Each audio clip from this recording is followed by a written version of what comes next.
I'm going to follow up. I'll go run. Okay. Follow Brandy. Okay, good. Because I'm glad I'm not taking point, because I don't know where we'd end up. But I'm right. And just for everybody's education, Mark and I are selecting a dream basketball team that we're going to go out and challenge those guys when we're done. So if anybody has any skills. I played basketball in 7th grade. There we go. All right. You're in the starting lineup. Yeah. Be center. We're going to bring you off the bench. Right. Well, my name is Bill Green. I'm glad to be here today. I'm thankful to Lewis and Brandy and Amy for having me. Excited to talk about sustainable agriculture and what we do at the Common Market. And just thank you for being here today. So a little bit about me. And some of you may have seen my bio, but I'm originally from Louisville, Kentucky, just outside of Louisville, Kentucky, in Prospect, Kentucky. And I actually grew up more in horses. My grandfather, after he retired from the Internal Revenue Service, decided he wanted to get into training horses, and so I helped him. And so he was at that time, he was the only black trainer owner that actually raced at Churchill Downs. And so our family had a great deal of pride about that. We did not win a lot, but we were there. And so from there, I went on to college at Howard University, studying business. And then I went to law school at the University of Kentucky. From there, my intention was I wanted to be in business. I wanted to be a businessman. I said, well, I'm gonna go be an attorney and learn how to advise people legally, and then I'll get my business. And so I ended up working for the Kroger Company in their legal department. I was there for about 3 years and did a variety of different areas. I did bankruptcy law and privacy, so I worked on like the biometric technology that everybody uses to clock in and out. So that was one of the contracts that I worked on. That was when HIPAA was big, and so I worked on the privacy regulations for that. And so after that, I still wanted to do business, and so I asked, can I get out of here and do something else? And they said, well, the only thing you can do, they wanted me to either go in labor and employment, HR, or real estate, because that's where you put your lawyers, right? But I said, no, that would just be changing offices. I want to do something that actually really gets out there and does something with people. So they said, well, the only other option we got is you can move to Atlanta and become a store manager. I'm like, there you go. Sign me up. So I moved my family down to Atlanta in 2003. I became an assistant store manager, and I learned how to fry chickens and unstop toilets and run the cash register and all that fun stuff, and just I loved it, absolutely loved it. I loved working with a team. I'd have teams of between 75 and 150 people to get a store ready for the community, and it was great interacting with people in the community and seeing what their needs were, and how I can bring in products and motivate my team to provide the best service possible. Absolutely loved it. The downside was I kept getting promoted. So I went from an assistant store manager to a store manager to a district manager over a district. My district was kind of from Georgia Tech all the way up to the Tennessee line. And from there, I became a director of operations, and so I had 5 districts that I was responsible for. So I'm even further away from the people and further away from the business. From there, I was promoted to vice president of operations for the Columbus, Ohio division, which was kind of half of Ohio, parts of Michigan, parts of West Virginia. So at that point, I had to press the brake pedal because it wasn't feeding my soul.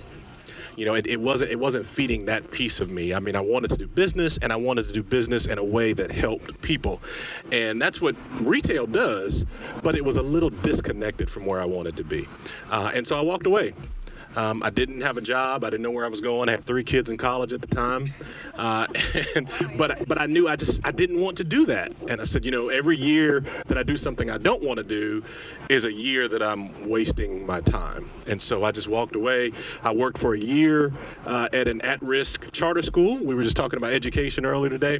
And all the kids in this school where most of them had come from gangs. Many of them were homeless. Many of them had suffered so many different types of abuses, but they were just such good kids. And I did that for about a year, and then my wife wanted to come back to Atlanta, so we moved back to Atlanta.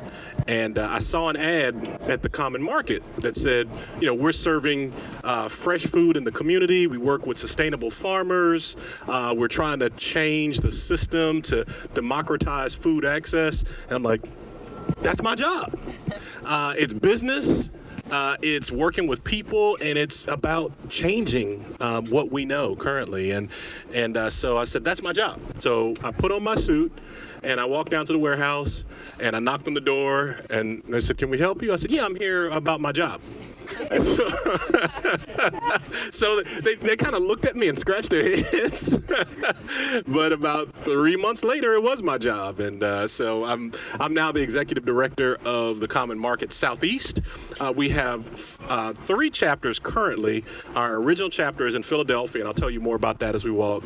And the Georgia chapter, which is now the Southeast chapter, was our second chapter, which opened about 2016.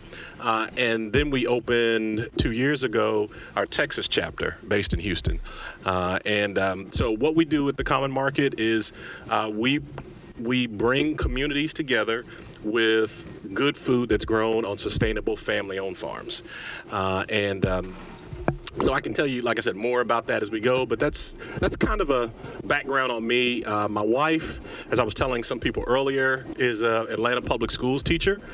And so she's hard at it in the city of Atlanta, trying to educate kids, many of whom have some real disadvantages, really serious disadvantages. But that's her ministry, and she loves it, and she's great at it. So I've got 3 kids. My daughter Taylor is finishing up medical school, and so she is now taking her national boards to get ready to start doing rotations around the country. And so we're very proud of her. I have another son, William the Fourth. I'm William the Third. So William the Fourth he is in the Year Up program. I don't know if many of you, are familiar with Year Up. But it's a program. It's literally a year up. So they spend a year getting young people ready for the world of work and getting them ready for business. College just wasn't for him. He didn't enjoy it. He did it for about a year, and he's like, nah, I don't think this is it for me. So he came home, he found the Year Up program, and so it's like a mentoring program, and at the end of it, they have internships, and a lot of big companies come and select from there. So he's going to do that. He starts actually this week, so excited about that. And my youngest son is in the Georgia Film Academy, so he wants to work behind the camera. He's already been working on some projects, and he's meeting all the right people, and he's a go-getter. Like his mom and like his old man. So anytime he hears about a movie being shot anywhere in town, he goes to go network with them. But he wants to learn cameras and lighting and sound and all that kind of stuff. So that's my crew. And then we have a dog named Creed, who we rescued during COVID. We just needed to do something, and so he's like a mutt pit bull, something else, and he just fit right in with our family. So we have Creed as well, and that's my crew. So that's my background. Mm-hmm. Yes. So as we walk, please feel free to ask me any questions. Stop me at any time. I would rather have a conversation than me talk for 45 minutes straight. I don't even want to hear my own voice for 45 minutes straight. So please ask me questions. Let's have conversation. And at the end of it, there will be a pop quiz. And so make sure everybody is paying attention. All right, and we will pause a couple times along the way at some shady spots, just so we can sit and ask questions without walking. All right, Brandy, you want to lead us?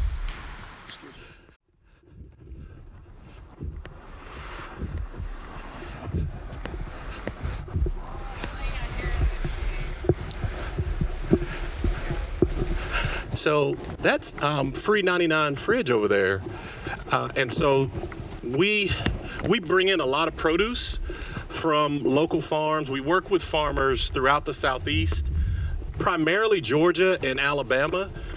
but we also work with a few farms and just in the southern tip of South Carolina and right on the tip of Florida. But we bring in a great deal of produce, and sometimes it doesn't have a home. And so we work with various organizations that are distributing food in the community. And so free 99 Fridge is one of them. And so they come and pick up excess food from us every week and bring it to their locations. Yeah. What do they do with it? So it's really interesting. Afterwards, you ought to walk over there. Let me see, is it still there?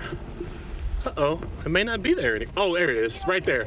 Those yellow refrigerators, people donate food and put them in those refrigerators, and people that need food come and get them. And I visited, forgive me, I can't remember the young lady's name that runs it, but I was there with her one day when people were walking up, and I mean, kids were just walking up and looking in the fridge and seeing if there was anything to eat. And, you know, and one kid got a bagel and cream cheese, and he said, I haven't had a bagel and cream cheese in years. Thank you so much. I mean, so it's truly a community effort, and people take care of those fridges. You know, so there's always people coming, putting food in there. If you stand there long enough, you'll see people pulling up in cars and dropping off food, and people coming and getting it. So it's a great concept. And that's Due South Pickles right there. That's a local pickle company, and we sell their pickles. A lot of schools will pick them up, so they're one of our partners as well.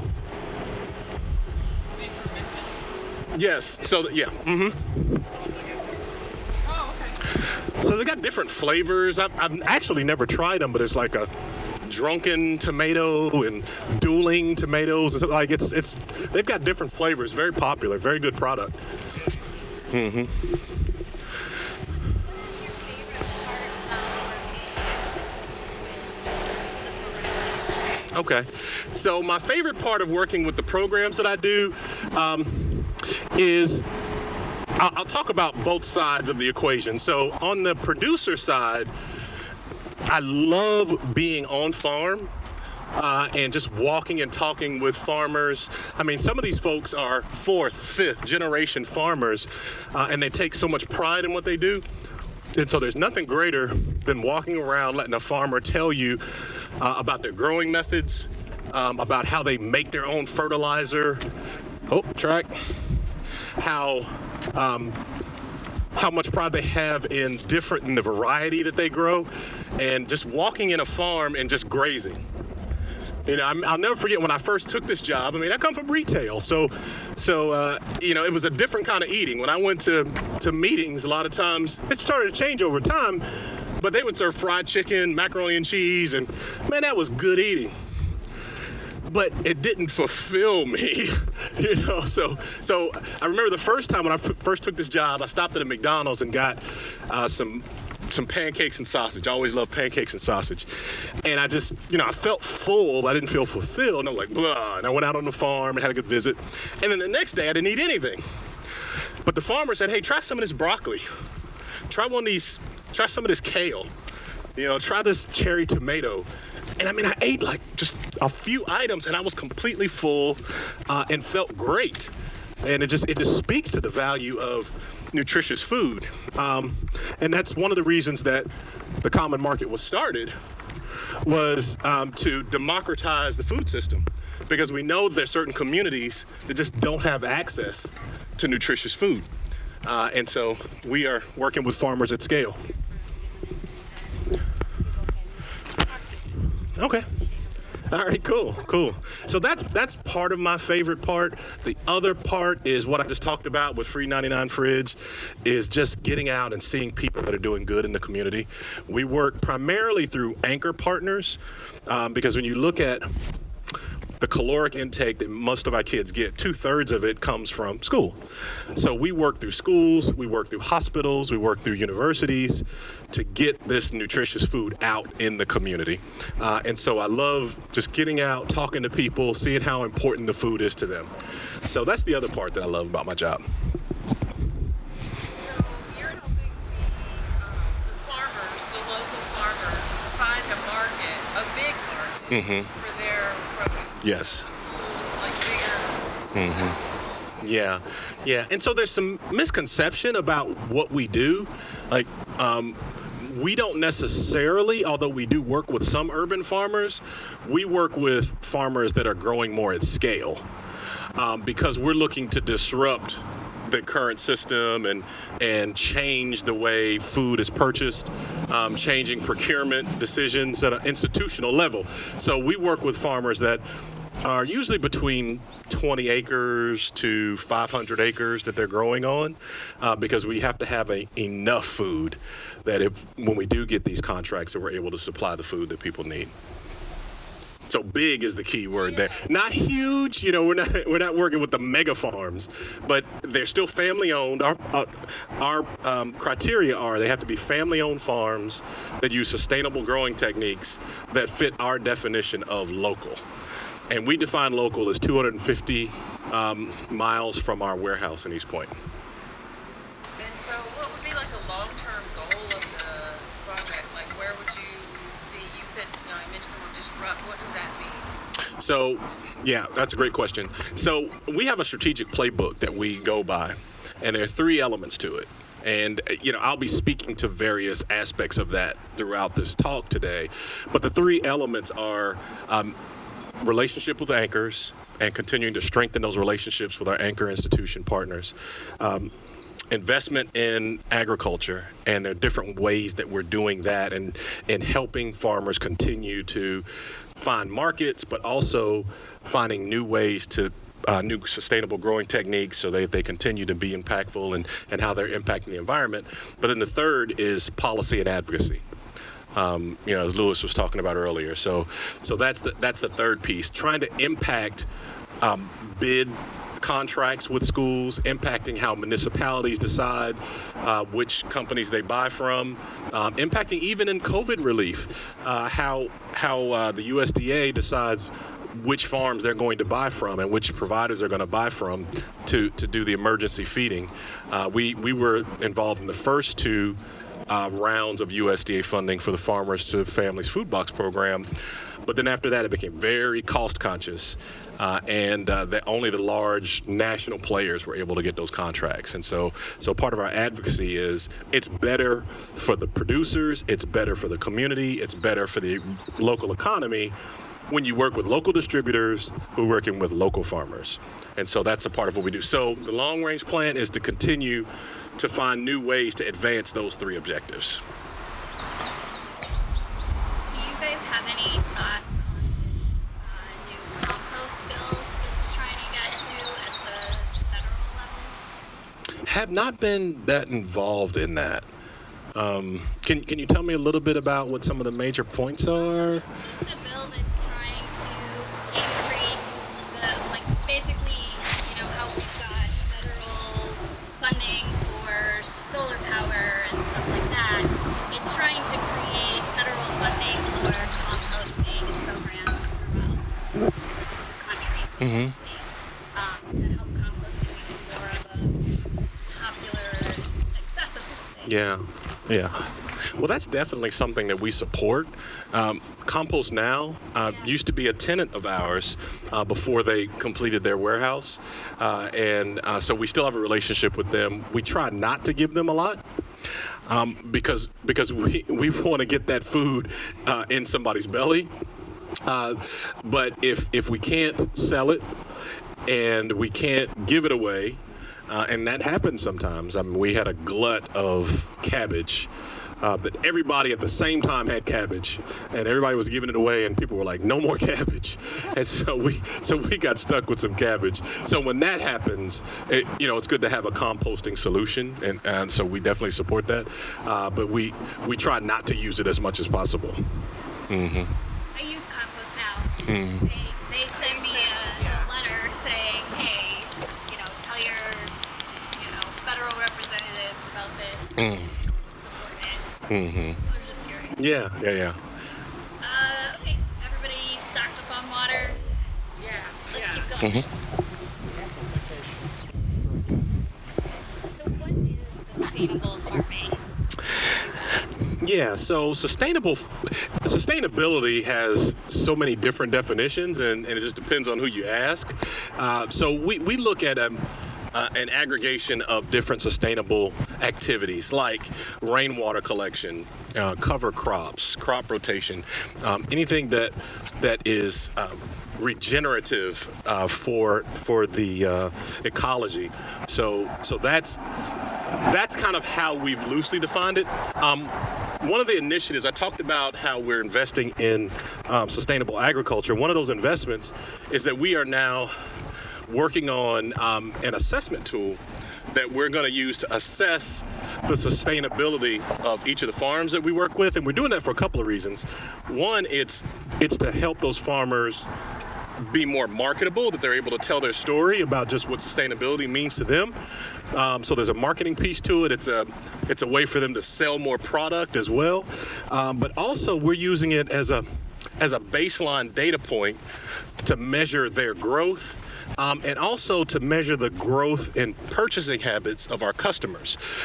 So when an organization says, we want to impact air quality or carbon footprints, and they buy so much product from a particular farm who is exhibiting these sustainable growing techniques, then they're able to tell their story better, the farmer's able to tell his story better, and everybody wins. And so that's something that we're working on that springs out of this assessment tool.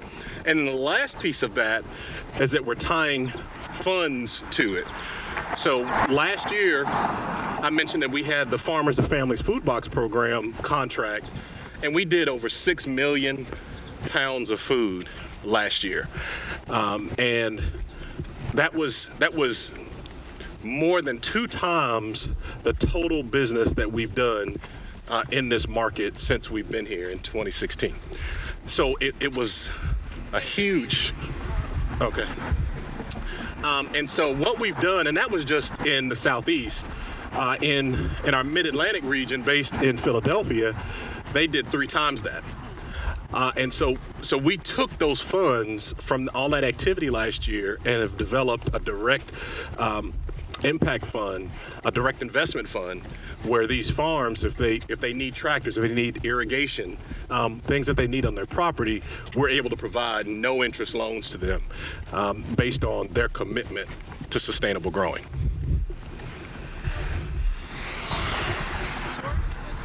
Like a carbon registry or something?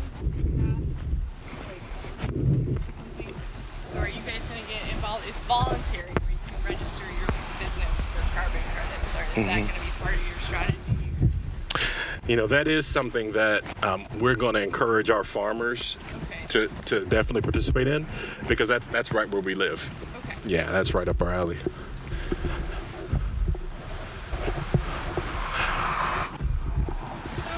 you talked about like changing purchasing contracts the way that they're. So what would an ideal purchasing contract criteria look like? Fantastic question. So there are a number of organizations that say, I support local. Right. I support the common market. And for some of those organizations, that support means I'll look at your availability list once a week, and if I see a case or two of something I like, I'll pick that up. And so the conversations that we've been having, especially coming out of COVID, is in order to be meaningful to our farms, we need commitments. Because what we've done, particularly in 2019 and 2020, because it's been unusual times, there hasn't been a whole lot of planning, a lot of crop planning that's gone on, because nobody knows what the next 6 months is going to bring. So it's kind of shooting in the dark. So we have partners now that are starting to make commitments to how much they're going to buy, not only from us, but from other organizations as well. And it's really exciting to see. Like, I don't know if y'all saw in the news where Emory University is committed that they're going to buy from the Conservation Fund, some of the farmers that are in their network, whatever they grow, they're going to buy. That's the type of commitment that we need to advance this initiative. And so what it looks like for us is people that are willing to to say, okay, I'm going to buy so many pounds of sweet potatoes, of squash, of onions, of blueberries. And so then we can go to our farmers with a firm commitment and say, yes, this, we can guarantee that you're going to be able to sell this product, and then they can grow it, understanding that it's going to come to fruition and they're going to be able to receive some revenue from that. Is there a challenge in, like, from your farmers to, I guess, like, is there a risk of not being able to meet that commitment? Yeah, not usually, because as an aggregator, what we're able to do, and we did this during the Farmers to Families food box program, is we're able to go to small farms. Let's say we have a small farmer that's growing collard greens, but she can only grow 10 cases a week. But we have a commitment that we need 50 cases a week. So what that means is we're able to take whatever she can grow, and then we'll go to the next larger farm to get the balance. And if that next larger farm can't meet the remaining 40 case balance, then we'll go to another farm. And so we're able to pull from different farms to meet the commitment, whatever it is. And that's been the argument that some people have used to not buy significantly from local, is that, you know, it's weather dependent. It's not like buying from a large retailer where they're gonna get product from all over the country, and it's going to be there. You know, it's rare you go to Whole Foods or Kroger or somebody and they say, well, we don't have apples. I don't know when we're gonna get them again. You know, that's just not a winning formula. But with local, and when you're talking small farmers, that's a possibility. Like we have one grower in Alabama who sells a lot of watermelon, but with all the rain, it's slowed the ability of this farmer to be able to make these watermelons available. And so I've got customers that are calling me saying, hey, I thought you said you're gonna have watermelons. Well, I don't control the weather. You know? So that's one of the arguments. But when you can aggregate from a number of different producers, it kind of defrays that lack of access. Can you explain a little bit about what your business model is, and what are your sources of revenue in order to keep the business going and growing? Also a wonderful question. So a lot of people don't know that the Common Market is a nonprofit, because we operate like a for-profit business. We buy and sell produce and other items, primarily produce. So a lot of people think we're a for-profit business. We're not. We're nonprofit. 67% of our revenue comes from the buying and selling of fresh food. The other 33% comes from fundraising. So through foundations and other grants, that's how we meet the remainder of our fiscal budget every year. I know.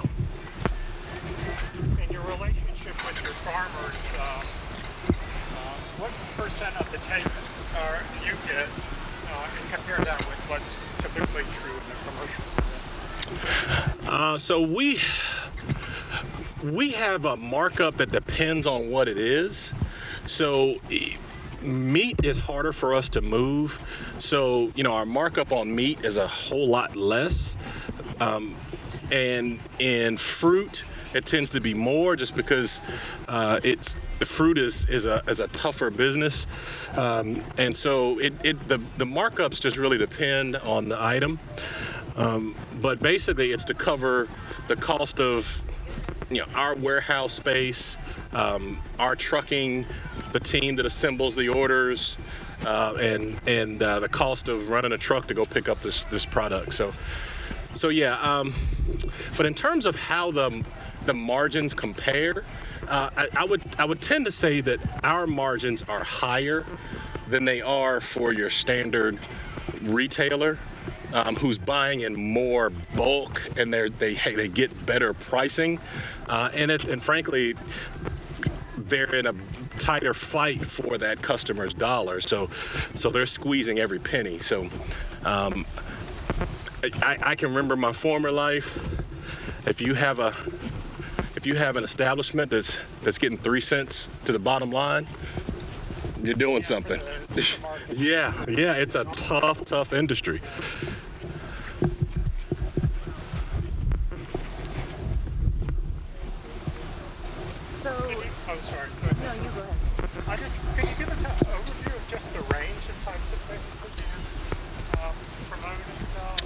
sure. So we can only buy seasonally because we buy locally. So what we offer depends on what time of year we're talking about. So in spring, that's when a lot of the fruits start to come. So we do strawberries first, and the blueberries come, and peaches. In the fall, you've got apples and oranges, variety of citrus. So we sell all of that. Watermelons, I mentioned. On the veg side, the only thing that we don't have at scale locally is pretty much white potatoes. We do just about everything else when it's in season. So from different onions to squash and zucchini to different leafy greens. We do have some hydroponic growers that do our microgreens. Our mushrooms are available year-round for the same reason. So there's some of those items. I mentioned the proteins. We don't do a lot in protein because it's just. Ooh, sorry. It's much more an expensive proposition, and we do move some proteins to organizations that are truly committed to local, sustainable growing, humane growing, and so we have some of those, but we don't move a lot of protein. We'll move some ground beef. We move some whole chickens. We also do dairy. So we've got some milk producers that do whole, half, 2%, skim milk, buttermilk. We do eggs. There's a little bit of shade right here if we want to stop for a few minutes. Okay, cool.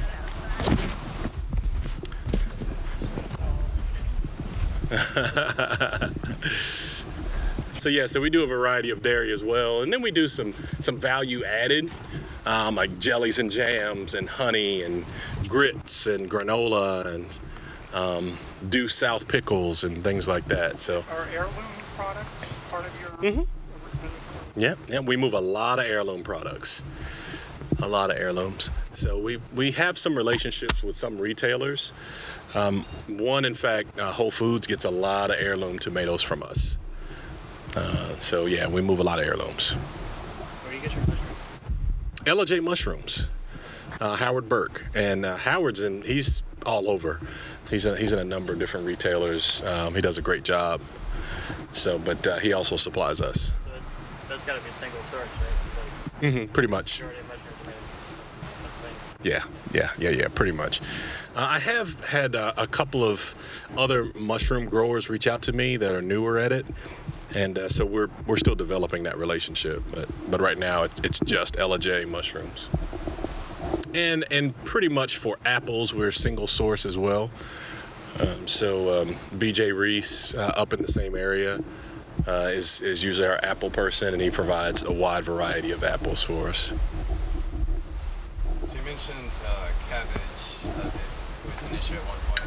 Is there any product that's consistently an issue? Like too much or too little. Or, yeah. Yeah. It all depends. Because we have a run on certain things that are not very popular, but then all of a sudden people start requiring them. Like pumpkins are really hit or miss. Either people are coming to us for pumpkins or they're not. Turkeys for Thanksgiving is another one. So we every year we're like holding on, like, are we going to be able to sell these turkeys? Because our turkey producer is counting on us to move these turkeys, and it's not the cheapest turkey. And that's one of those items that everybody looks in those bins in the grocery store, and you're looking for what's on sale. Nobody's usually looking to get a second mortgage on their house to get that turkey. So it's a tougher sell, but at the end of the season they always sell. So how much data about what you move do you make publicly available? I think we really make it available in the aggregate. Okay. So, when we do presentations and things, we pretty much make that information known. We're a nonprofit, so what we do is pretty much available, and many of our customers require that. So we provide reports to the Alabama Department of Agriculture. They want to know, what farmers we're working with, what products we're buying from them, and so we provide reports to them. And pretty much anybody that asks for those reports, we make it available to them. A question. Being a vegetarian, I'm always curious. There's so much soybeans grown, but I always assume that most of that's for animal fodder. Is there any local soy that ends up as tofu or local product? I imagine there is. But We you don't. we don't sell tofu. They sell tofu up in Mid-Atlantic, but we don't have a tofu provider here. We've been looking for one, but haven't found one yet. Do you guys have a relationship with Georgia Organics, specifically their Farmers Accelerator program? We do. So Alice and I talk quite a bit, and we work on a few projects together. In fact, when we did what was that program called? Feeding the Front Lines. The Georgia Organics really helped to organize box meals for people that were taking care of the sick in hospitals. We ran our trucks to help with that, and so Alice was the one that brought me into that. The Farmer Incubator Program, though, is not something that we work directly in because we don't do a lot in restaurants. That's because when we talk about scale, we used to have more farmer relationships than we have now. More restaurant relationships than we have now. And what we realized was it was taking a lot of efficiencies away and dropping off 2 or 3 cases here, 2 or 3 cases there, and we were in effect competing with the growers that we represent. So we kind of gave that business to them, and we kind of backed away from it. So if there were a larger relationship, and we've had some of those where maybe it's a chain of restaurants, maybe that's something that we would do. But the individual restaurants, we don't really do that much anymore. And Georgia Organics really excels in bringing those two groups together. Everybody cooled off a little bit. Yeah, Yeah, the breeze is great. Yeah. I put in a request on our way. Prayer works, I guess. So are there any benefits that you have been surprised by working with specifically sustainable farmers, aside from the ones that we hear about a lot, like, lower carbon footprints and that sort of thing? Anything that surprised me? I think what's been surprising is the level to which many of our community partners have stayed the course on getting this local product.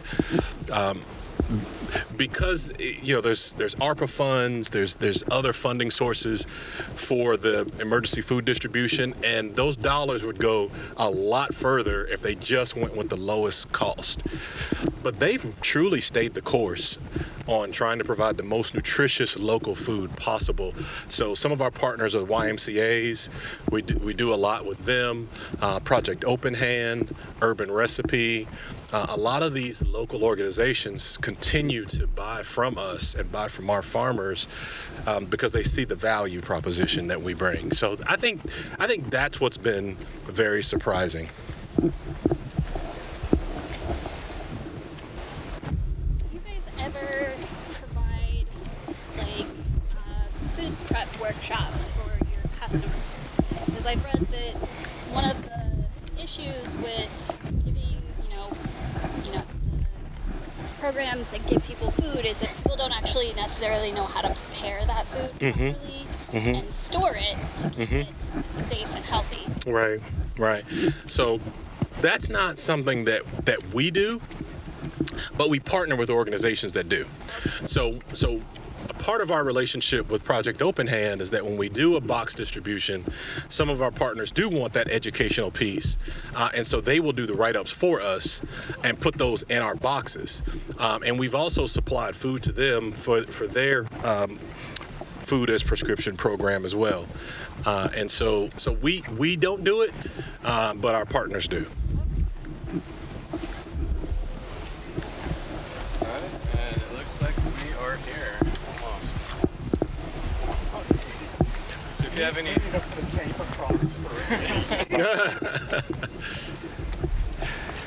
So what's the best way that we can help you guys achieve your mission?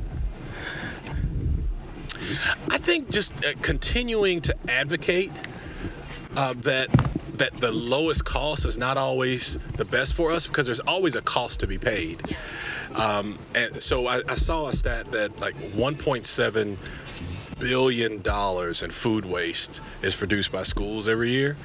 I mean, the kids don't want the food they're being provided. And so I think the more we can all make our voices known, and also voting with our dollars, just supporting the Seven Andas of the world and Market 166 that's hopefully going to be opening soon. Just, supporting these local market opportunities, because once we come out of federal and state dollars to support food distribution, we need a sustainable model to continue to provide good food and out in the community, and also the education too. So it takes 10 to 12 times of a kid trying a vegetable before they will actually prefer it. And so there's a lot of waste in that, and that's a slow burn. But we've got to be committed to that if we want to change our food system. Mm-hmm. So. thank you so much, Bill. Well, thank you. Appreciate it.